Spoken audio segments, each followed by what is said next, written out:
A lot of people are getting excited about the infighting within the Conservative Party, but I wouldn't be surprised because, you know, it's what you expect. They're all narcissistic bastards.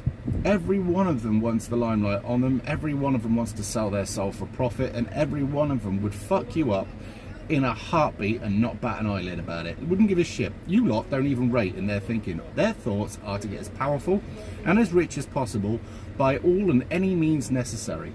And they all know that the more they shit on you, the British public, the higher up the chain they'll go. Now, I know that Boris Johnson was a Bilderberger. Now, if you look at Bilderberger Group, that's the head of, if you look at an iceberg, it's the tip of the iceberg. There are some very, very dark forces that they hide in plain sight, if you like. And the Bilderbergers are one of them. So I should imagine that if Rishi Sunak isn't, I don't know whether he is or not, isn't a Bilderberger, but he will be soon, and any other member of that group that should make it to the positions of power will be.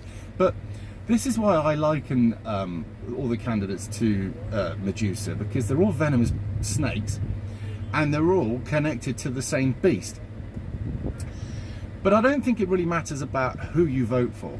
As I say, every one of them would shit on you from the highest level and not bat an eyelid about it. They're not about doing the right thing for you. They're about doing the right thing for them and the people who put them into the positions they're in now. Because if you actually think these days that voting makes a great deal of difference, then, well, you're stuck in the dark ages. Because somebody said once, if democracy worked, we wouldn't be given it. And I thought at the time that was really cynical, but the longer I think about it now, the more I think that there could be some truth in that. But no, the next person that we get will accelerate the demise of the United Kingdom and probably the breakup of it. Now, there's one bitch in there that wants to, regardless of the democratic vote of the people, wants to send us back into the European Union. By how, I have no idea. She obviously doesn't understand the process and how this thing would work. But they're not about democracy, these people. They're not about the will of the people. They're not about, as I say, doing the best.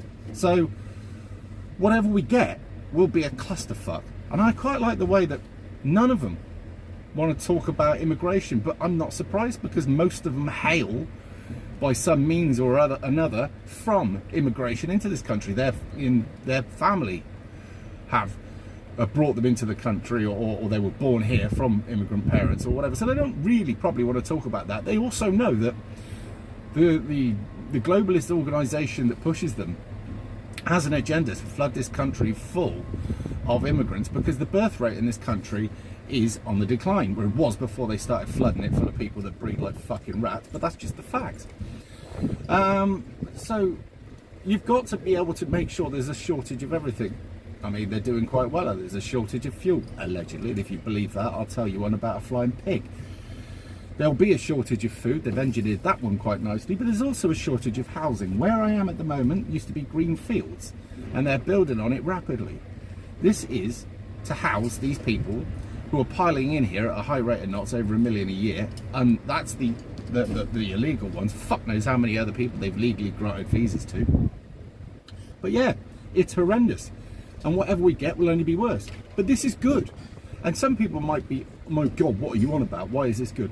Things have to get so dramatically bad, so awfully fucking fast, because that's the only way that people will notice. Because I can liken the British public to the frog that's boiling away. You know, it gets to that stage without jumping out the pan, and we have to have really, really bad things in Britain happen before we actually say, do you know what, old chap, I think that's a bit off.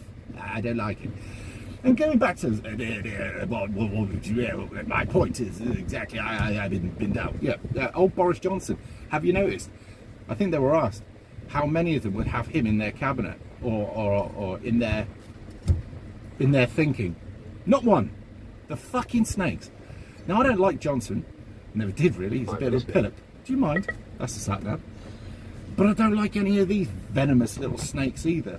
And you can all see them shitting on each other, actually, from a high height, right? Just to get one-upmanship on each other. I liken them to policemen because they do the same.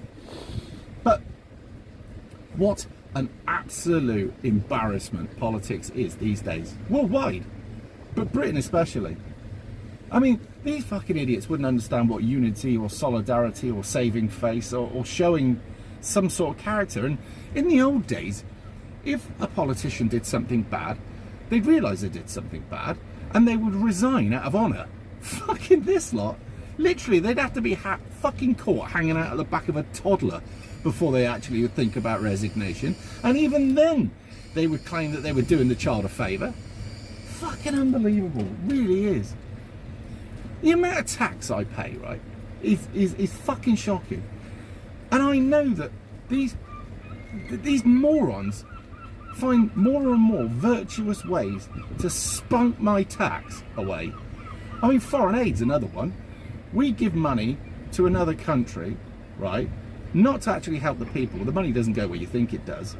And these globalists end up, as a result, getting trade thrown towards their businesses. This is how the handshake works, but whatever. Right, well, I'm going to cut my arse off today, because apparently today's going to be hotter than yesterday. Although it wasn't too bad. I will say this, that when it got to about 36 degrees, and as I go into the quarry, I have to wind the windows up because of the dust, and this thing's belching out heat because the fucking aircon's buffed. That got a bit horrible, but other than that, it's not been too bad. I can't actually understand what all the whinging and whining is about. I think it's fucking lovely. And as a kid, I used to ride around on my BMX with just a set of shorts on. That was it. Black as the ace of spades. Fucking literally. I look like I was from another country. It was brilliant. We loved it. We were out all fucking day long. We managed to find water from wherever, and yeah, it was fun. Nowadays, fucking wimps everywhere. Whatever. Mind you, we were a damn sight fucking thinner there because we had to ride or run everywhere. Nowadays, they all sit in their bedrooms, don't they? So they're probably fucking twice the fucking size that I was at that age. I actually had a six-pack when I was younger. Fuck knows how that happened. Anyway, right, let's get on. Don't forget the Man Up channel. Some of you have subscribed already. Thank you very much for that. You're always be worth a giggle. And if you also got any topics you want me to do for the Man Up channel, let me know. Right, I've got to move on. I'll see you in a bit.